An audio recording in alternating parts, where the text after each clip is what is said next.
34/5 म्हणजे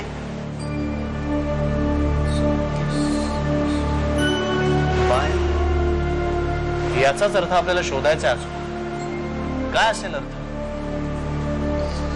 30/5.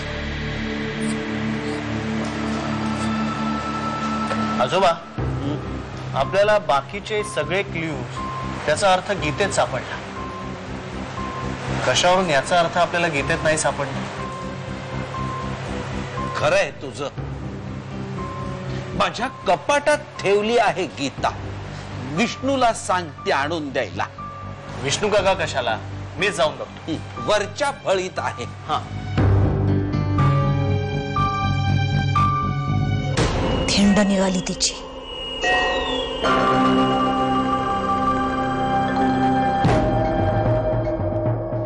कशाला? ते माहित नाही, पण असं म्हणतात की त्यात इंदूची काही बी चूक नव्हती. तरी उभी वाड्यावरच्या लोकांनी न गावकऱ्यांनी तिची थिंड काढून तिला गावाबाहेर हाकलून दिली. सगळी गीता उलट सुलट करून पाहिली, पण काहीही हाती लागलेलं नाही. आता असं वाटतंय श्रीकृष्णासमोर हात जोडून बसावं आणि त्यालाच सांगावं, तूच सांग बाबा.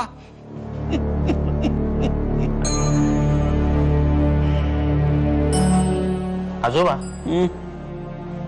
याचा संबंध गीतेशी नसेलच तर? कसला विचार करताय मला? काही आठवतंय का? हा?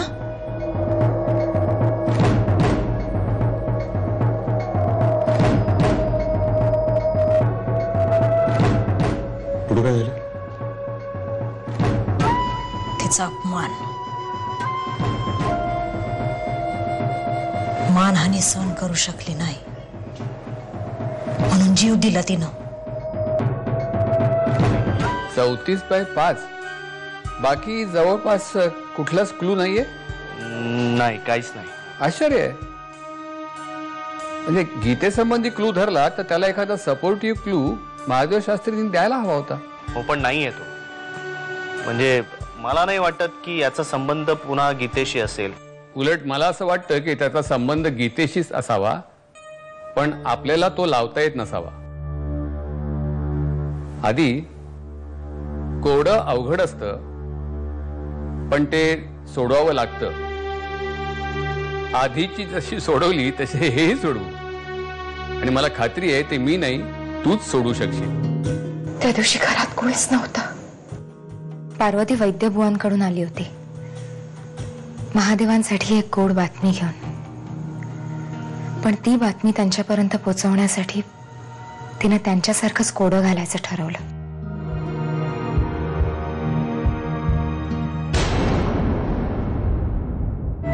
साथ हवी मज तुझी सारखी, असतो सतो कायम दूर. श्री कृपेने घडले सारे, आनंदे आला पूर.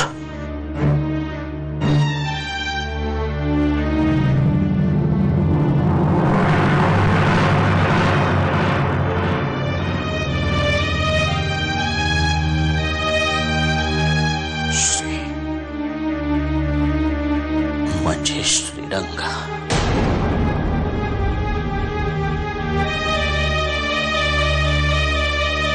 पार्वती,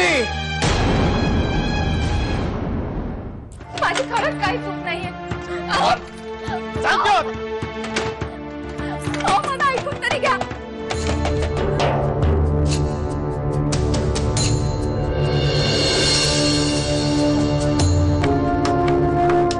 आम्हाला तुझ्याकडनं ही अपेक्षा नव्हती. चल उठ, उठ तू आधी उठ. चल तिकडे चल, चल चल. कोण आहात तुम्ही?